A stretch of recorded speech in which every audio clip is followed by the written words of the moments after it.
Family ghosted me after a horrible injury after recovering. The first they asked was to babysit. So I'm 23F, and up until recently, I was super close with my family. Like, I'm talking about spending almost all my free time with them. I have two sisters, Leah, 30F, and Sophie, 28F, and a brother, Adam, 35M.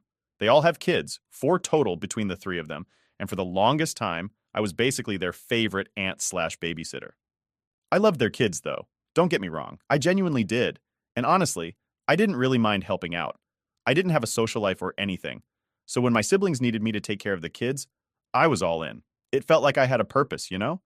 Looking back now, I think I ignored the fact that I was kind of their go-to person for everything when it came to their kids. It's like every weekend I was watching them or spending money, I didn't really have to take them out somewhere fun.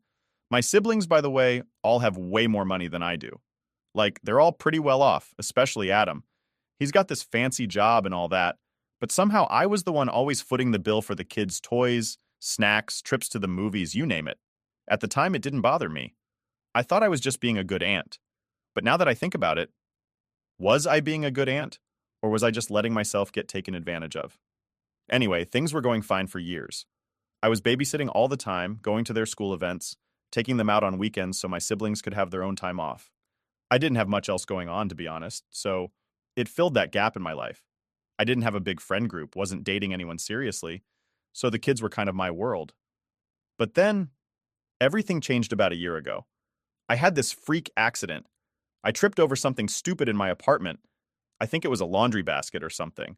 And I ended up really hurting myself. Like, bad. I couldn't walk, and both my hands were messed up. Doctor said I was looking at 6 months, maybe more, of physical therapy and recovery. I went from being this super active, independent person to someone who couldn't even feed themselves. The first couple of weeks after the accident, I was still kind of in shock.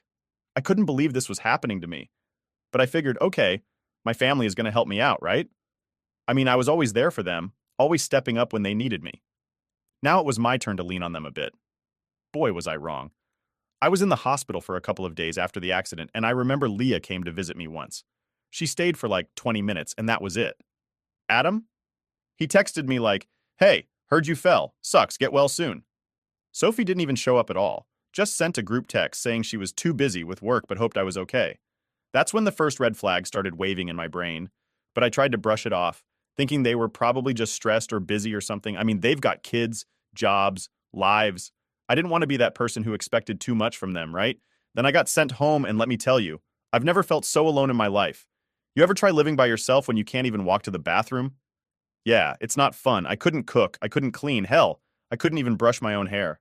I had to cut most of it off because I just couldn't manage it anymore. I lost 30 pounds in those first few months because I couldn't even make myself food. The fridge was empty. I was living off crackers and protein shakes, and I was too embarrassed to ask anyone for help. And that's when I realized no one in my family was offering to help either. Before my injury, my phone would be blowing up with texts from my siblings asking if I could babysit, pick the kids up from school, or do something for them. After the accident, radio silence. Not one call to see how I was doing. Not one offer to come over and bring me groceries or just check in. It was like I didn't exist anymore. I had to rely on my next-door neighbor, Nancy, who I barely even knew, to pick up some food for me a couple of times. This woman who didn't know me from Adam was showing more kindness than my own family. It was around the third month of being stuck in my apartment, unable to do much of anything, that it really hit me. They only cared about me when I was useful. When I could watch their kids or do favors for them, I was the best sister, the best aunt. But now that I needed help, crickets. That realization messed me up more than the accident did, honestly. I'd always thought we were a close family, but the second I couldn't be their free babysitter anymore, they didn't even bother checking in. I started to feel more and more angry as time went on. I tried to give them the benefit of the doubt at first, like maybe they were just busy or stressed or something, but after months of nothing, it was pretty clear where I stood with them.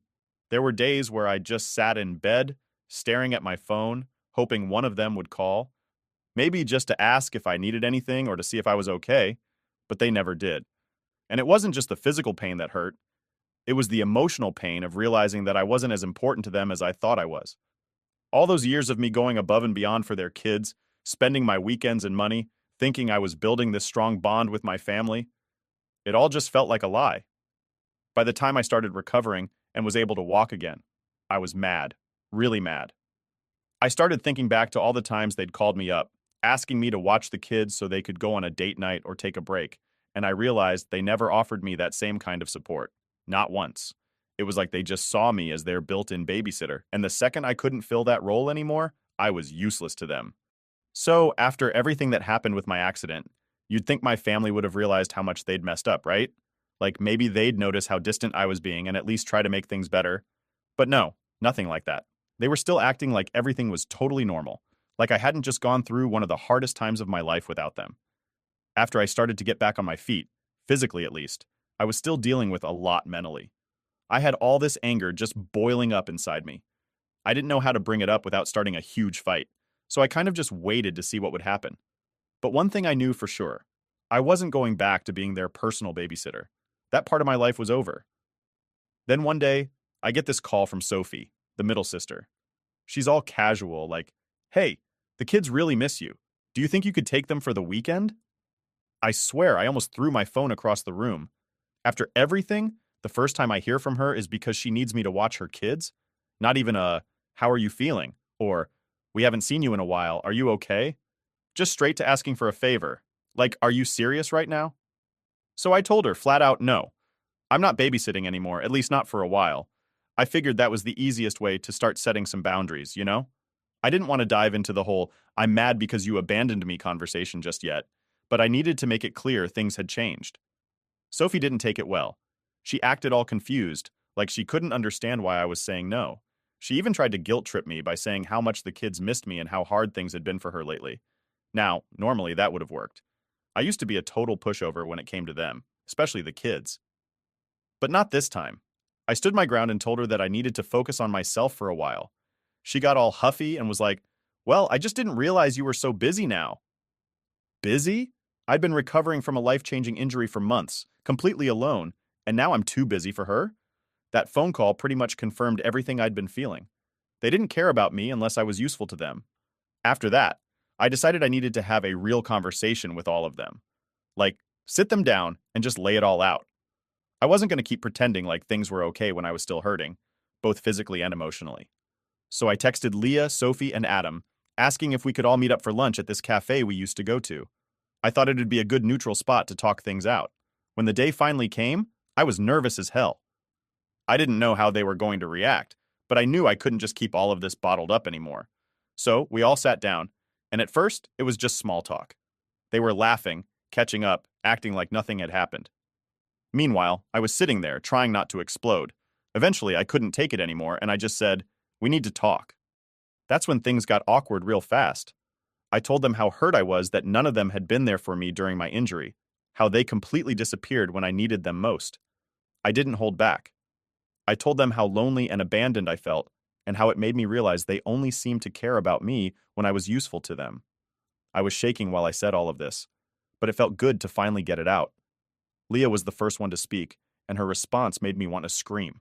She said, "Well, you never asked for help. We just assumed you were fine." I was stunned. Like, did they really need me to beg for help? I couldn't walk. I couldn't even cook for myself, and they knew that. It wasn't a secret. I said, "Why would I have to ask? You saw me in the hospital. You knew I couldn't even get out of bed." Then Adam chimed in, all defensive.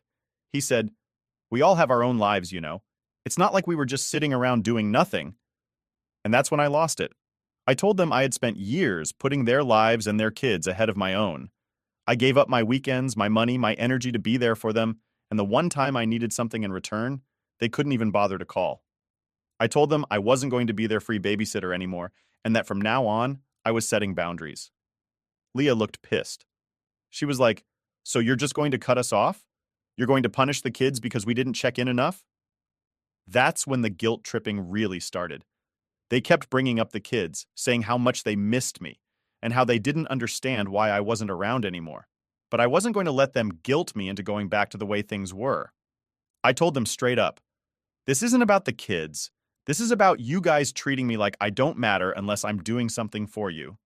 And that's when Sophie finally spoke up. She tried to play the peacekeeper, saying, "We're sorry if we made you feel that way, but you didn't tell us how bad things were." I couldn't believe it. They were still making it sound like this was somehow my fault for not spelling it out for them. I just sat there shaking my head. I shouldn't have to beg my own family to care about me. At that point, I realized this conversation wasn't going anywhere. They weren't going to see things from my perspective, and they definitely weren't going to apologize or admit they were wrong. So I got up and left. As I walked out of that cafe, I felt this weird mix of anger and relief. I was pissed that they still didn't get it, but I was also relieved that I'd finally said everything I'd been holding in. For the first time in a long time, I felt like I was putting myself first. And honestly, it felt good. After that conversation at the cafe, things between me and my siblings just went downhill. I mean, it was already bad, but now it was like we were all on totally different planets. No one was willing to see my side of things, and I sure as hell wasn't about to back down. For the first time in my life, I was standing up for myself, and I wasn't going to let them guilt trip me into going back to being their personal babysitter. A week or two passed after that whole mess, and I didn't hear a word from any of them. No calls, no texts, nothing. It was kind of expected, but still, it stung a bit. You'd think after I poured my heart out, they'd at least check in to see how I was doing, but nope, silence. And honestly, that silence spoke louder than anything else they could have said. But then, out of nowhere, Adam called me. I wasn't sure if I even wanted to pick up, but curiosity got the best of me, so I answered. He didn't waste any time with small talk or anything. He jumped right into it like, "So you're really done babysitting for us? Is that it?" I could already tell this wasn't going to be a nice conversation. I said, "Yeah, Adam, I'm done. I told you guys that already." He just sighed and then said something that completely floored me. "Leah and Sophie are thinking about cutting you off from seeing the kids." Now, I know my siblings can be selfish, but I didn't think they'd actually go that far. I was shocked.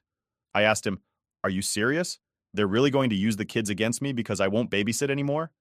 Adam, in his usual blunt way, said, "Well, they feel like if you're not going to help out, then why should you get to hang out with the kids? It's a two-way street." I couldn't believe what I was hearing, so now I had to babysit just to be allowed to see my nieces and nephews? I was angry, like really angry. But I didn't want to let Adam know that. I kept it cool and said, "Look, I love those kids, but I'm not going to let you guys use them as pawns to get me to do what you want. If Leah and Sophie want to keep me from seeing them, that's on them." Adam didn't seem to care much either way. He just kind of shrugged it off and changed the subject. He started talking about his new job, how he was traveling more, and how tough it was balancing work and family. It was like he didn't even realize how messed up the whole situation was. I kept the conversation short, and when we hung up, I felt this weird mix of emotions. Part of me was heartbroken, thinking about not seeing the kids anymore, but another part of me was just done. Like, I couldn't keep doing this with them. The guilt, the manipulation, it was all too much. And if they were really going to punish me by keeping the kids away, then fine. I wasn't going to play their game. A couple more weeks went by, and then I got another call, this time from Sophie. She sounded super sweet, which was already a red flag because she's only nice like that when she wants something. She goes, "Hey, so I've been thinking, and the kids have been asking about you. They really miss you. I was wondering if you could maybe take them for a day next week. Just a day, nothing big. I promise I'll pick them up early." I almost laughed. She was doing exactly what Adam had warned me about, trying to get me back into babysitting by dangling the kids in front of me, but I wasn't falling for it. I told her, "I miss them too, but I'm not babysitting, Sophie. I've told you this." Her tone changed immediately. She went from sweet to pissed in about 2 seconds flat. "I don't understand why you're being so selfish. You used to love spending time with them, and now what? You're just too good for us? Too good for the family?" That hit a nerve, but I kept calm. It's not about being too good for anyone, it's about respect. I've given up so much for you guys, and when I needed help, no one was there. I'm not going back to being the person you call when you need something. Sophie wasn't having it. "Fine, do whatever you want, but don't come crying to us when the kids don't even remember who you are." And then she hung up. That call hit me harder than I expected. I sat there for a while just thinking about what she said. Was she right? Were the kids going to forget me? I had spent so much time with them, been there for every little milestone, every birthday, every scraped knee. It felt like I was losing them, and it hurt. But at the same time, I knew I couldn't go back to how things were. I tried to distract myself after that. I threw myself into work, tried to reconnect with some old friends, even started going out more. It felt weird at first, having time to actually focus on myself. For years, my whole life revolved around my family and their kids, and now that I wasn't involved anymore, I didn't really know what to do with myself. But slowly, I started to figure it out. Then, a few weeks later, I got the call that really broke me. It was Leah, and she sounded panicked. She said that her youngest, Emma, had been in an accident. Apparently, she'd fallen off her bike and broken her arm. Leah was rushing her to the hospital and needed me to watch her other two kids while they dealt with everything. My heart sank. I loved those kids, and the thought of Emma being hurt made me feel sick. But at the same time, I knew what this was. They only called me when they needed something. When they were in a bind, I was suddenly important again. I didn't know what to do. I felt guilty for even thinking about saying no, but I also didn't want to fall back into the same trap. So I took a deep breath and told Leah, "I'm sorry Emma's hurt, but I can't help right now. I hope she's okay." There was a long pause on the other end. Then Leah said in this cold, distant voice, "I can't believe you. After everything, you're really going to do this? I thought you cared about this family." And with that, she hung up. After that call with Leah, I honestly felt like the worst person in the world. I just kept thinking, what if Emma's really hurt and I'm sitting here refusing to help? But then, I had to remind myself, this wasn't my fault. This was a pattern. They only called me when they needed something. If it wasn't for the accident, would Leah have even reached out? I seriously doubted it. Still, the guilt was eating me up, so I texted Leah later that night. I just sent something simple like, "I hope Emma's okay. Let me know if you need anything." But surprise, surprise, no response. It was like they only wanted me around when it was convenient, and the second I set a boundary, I was dead to them. A few days went by, and I started hearing bits and pieces from other family members about how my siblings were really upset with me. Apparently, they were telling everyone that I had abandoned the family and that I didn't care about them anymore. It was wild. I couldn't believe they were twisting things like that. I wasn't the one who abandoned anyone. They did that to me when I was at my lowest. It all came to a head when my dad called me. Now, my dad isn't really involved in all the day-to-day drama. He's more of a let's keep the peace kind of guy. He calls me up and says, "We need to talk, kiddo." The minute he said that, I knew I was in for a lecture. We met up at his house, and as soon as I walked in, I could feel the tension. My dad was sitting at the kitchen table, and I could tell he was already stressed. He didn't even offer me coffee or anything, just got straight to it. He goes, "I've been hearing from your siblings, and they're really hurt by the way you've been acting." I wanted to roll my eyes so bad, but I kept it together. "Dad, I don't know what they've been telling you, but I haven't abandoned anyone. I've just stopped babysitting. That's it." He nodded, but I could tell he wasn't really on my side. "I get that you've been through a tough time, but family's family. You know how it is. Sometimes we have to do things we don't want to for the sake of the people we love." I couldn't believe it. My own dad was basically telling me to suck it up and go back to being their unpaid babysitter, all for the sake of family. I tried to explain how hurt I was, how they hadn't been there for me during my recovery, but it was like talking to a brick wall. He just kept saying things like, "They didn't mean to hurt you," and "everyone's busy with their own lives." By the end of that conversation, I was so frustrated I could barely see straight. My dad just didn't get it. He wasn't around enough to see how much I was bending over backward for my siblings, and he sure as hell didn't understand how abandoned I felt when they all ghosted me after my accident. He ended the talk with some classic, "Just try to work it out, kiddo. They love you, they really do." But love isn't treating someone like they only matter when it's convenient. After that, I stopped talking to pretty much all of them. It felt like the only way I could protect myself was by creating distance. I couldn't handle being around people who didn't respect me enough to treat me like an actual human being with my own needs and boundaries. So I blocked Leah and Sophie on my phone and deleted our group chat. Adam, I left unblocked because, honestly, he wasn't the worst of the three, but I wasn't exactly reaching out to him either. Then came the hardest part. The kids. I didn't want to cut them off completely. They had no idea what was going on, and it wasn't fair to them. So I reached out to one of my nieces, Natalie, who's 12 and old enough to have her own phone. I sent her a message, just asking how she was doing and telling her I missed her. She responded pretty quickly, saying she missed me too, and that she'd been asking her mom, Sophie, why she hadn't seen me in so long. That broke my heart. I didn't want the kids to think I'd just up and disappeared from their lives, but at the same time, I couldn't let myself get dragged back into being their go-to babysitter again. So I told Natalie that I loved her and her cousins, and I was always here for them, but things with the family were kind of complicated right now. She didn't really get it, but she said she understood, which I appreciated. Kids are way more understanding than people give them credit for. After that, I made it a point to stay in touch with the kids directly, without going through Leah or Sophie. I'd text them or send them little gifts every now and then, just to let them know I was still thinking of them.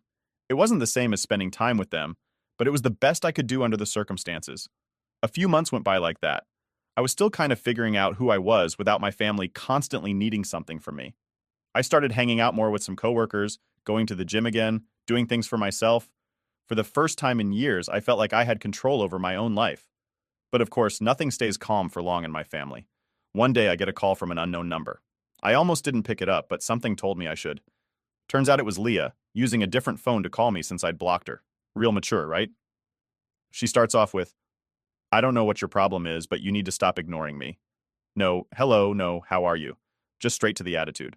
I told her I wasn't ignoring her, I was setting boundaries, and if she didn't like that, too bad.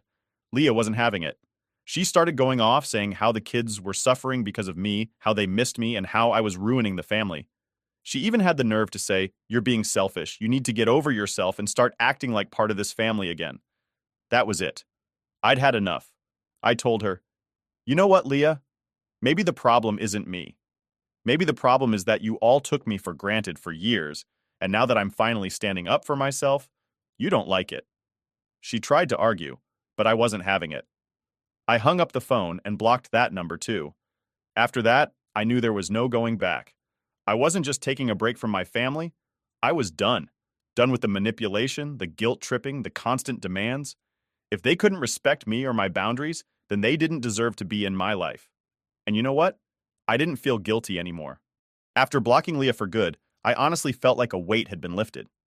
It was the first time in forever that I wasn't waking up stressed about when the next call or guilt trip would happen. I could just breathe. My days were my own, and it felt like I could actually focus on my life for once. But of course, it didn't stay quiet for long. About a month after that last blow-up, I got a letter in the mail. I don't get much mail besides bills, so I was surprised to see something handwritten with my name on it. When I opened it, I saw that it was from Sophie. She had written this long, dramatic letter about how disappointed she was in me and how I was tearing the family apart. It was full of the usual guilt trip garbage about how much the kids missed me and how I was letting them down. She even had the audacity to say, "I hope one day you realize how selfish you're being and that it's not too late to fix this." Like, seriously? I was selfish? I gave up years of my life for them and now I'm the selfish one because I don't want to be their doormat anymore? I crumpled the letter and tossed it in the trash. I didn't even have the energy to get mad about it. At that point, I was just done with all their manipulation. If they wanted to paint me as the villain, fine. Let them. I wasn't going to waste another second of my life trying to prove myself to people who clearly didn't care about me unless they needed something. Around the same time, I got an email from Natalie, my niece. It was sweet, and she kept it casual, just telling me about her school and some stuff going on with her friends. I was glad to hear from her. I always told the kids they could reach out to me anytime, and Natalie was the only one who actually did. But something in the email caught my eye. She mentioned that her mom, Sophie, had told her I was too busy to see them anymore. Too busy. That was the lie they were telling the kids? I couldn't believe it. Instead of being honest and saying that there was some family drama, they were making it sound like I just didn't want to see the kids anymore. Like I was off living my best life and I didn't have time for them. It pissed me off, but I knew I couldn't take that anger out on Natalie. It wasn't her fault. So I responded to her email, saying I missed her and that I was always here if she needed me. I didn't bring up her mom's lie. I didn't want to drag Natalie into the mess. But it made me realize that this situation wasn't going to get better. My siblings were going to keep twisting things to make me look like the bad guy, and the kids were stuck in the middle of it.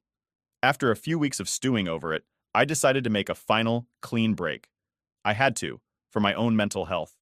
I couldn't keep playing this game with them, where I was constantly on edge, wondering what lie they'd tell next, or when they'd try to guilt me into coming back. So I changed my number again, blocked any emails from my siblings, and pretty much cut all ties. It hurt like hell, especially thinking about the kids, but I knew it was the right thing to do. The funny thing is, once I made that decision, I felt this huge sense of relief. It was like I could finally see clearly. For so long, I'd been caught up in trying to keep everyone else happy, always sacrificing my own happiness and well-being for the sake of family. But family shouldn't make you feel like that. Family should support you, lift you up, not tear you down or use you when it's convenient. It wasn't easy, though. There were nights where I'd lie awake thinking about all the times we spent together. Holidays, birthdays, the laughs, the inside jokes. It's not like I didn't love my family. I did. But love isn't enough if the people you love don't respect you. That's the part I had to come to terms with. Then, out of nowhere, about 3 months after I cut them off completely, I got a message on Facebook from my mom. I don't talk about her much because she's never really been involved in the day-to-day drama with my siblings. She lives a few states away, and we've always had a kind of distant relationship. But she must have heard about what was going on because her message said, "We need to talk about what's been happening with your siblings. They're worried about you." I rolled my eyes so hard I thought they'd get stuck. Of course, they were worried now that they couldn't reach me to dump their problems on. I debated whether to even respond, but I figured it was worth at least explaining my side of things to my mom since she wasn't directly involved.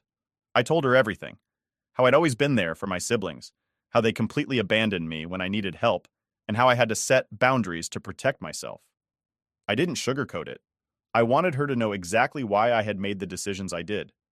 She took a few days to respond, but when she did, it was surprisingly supportive. She said she understood why I felt hurt and that she wished things had gone differently. But then she dropped the line that kind of threw me. Maybe it's time to forgive and move forward. Life's too short to hold grudges. That's when I realized something. This whole time, I'd been holding on to this idea that my family would eventually come around, that they'd see what they did wrong and apologize, and we'd all move forward. But that wasn't going to happen. They didn't think they did anything wrong, and they probably never would. So, I made peace with it. I wasn't going to forgive them because they hadn't asked for forgiveness or shown any remorse. But I was going to move on. I wasn't going to let their toxic behavior control my life anymore. And that's where I am now. It's been a few months since I cut them off for good. And while it's still hard sometimes, I know I made the right choice. I've started reconnecting with old friends, focusing on my career, and doing things that make me happy for once. I don't know what the future holds for my family, or if we'll ever truly make amends. But for now, I'm at peace with where things are. And that's all I can really ask for.